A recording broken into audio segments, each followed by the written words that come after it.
Pemanggilan dilakukan untuk menindaklanjuti kasus ditolaknya pasien menggunakan mobil ambulans karena biaya sewa yang hanya kurang Rp100.000. Pihak Rumah Sakit Datu Pancaitana diminta untuk menjelaskan pengelolaan dana operasional. Sejumlah anggota Komisi 4 DPRD Bone menyebut jumlah anggaran operasional pihak RSUD Datu Pancaitana tergolong besar. Atas kejadian ini, pihak RSUD Datu Pancaitana meminta maaf kepada keluarga pasien dan mengutus tim untuk bertemu keluarga korban di Kabupaten Sinjai. Pihak rumah sakit juga sudah menindak sopir ambulans yang telah menolak keluarga korban untuk membawa jenazah. Yang dilakukan pertama itu pembenahan manajemen pelayanan guna meningkatkan pelayanan di rumah sakit, itu pertama. Yang kedua juga semua kebijakan kembali kepada direktur. Maksudnya dalam hal ini jutaan saja beliau bijaknya, apalagi 500 ribu. Ini hanya miskomunikasi yang terjadi.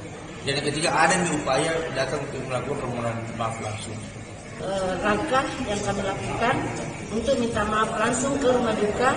Jadi saya utus kemarin 3 bidan kami untuk berangkat ke sana dengan 2 perawat dan bidan yang berangkat ke sana untuk minta maaf langsung ke sana. Jadi melalui media ini kami mohon maaf atas keluarga yang berduka.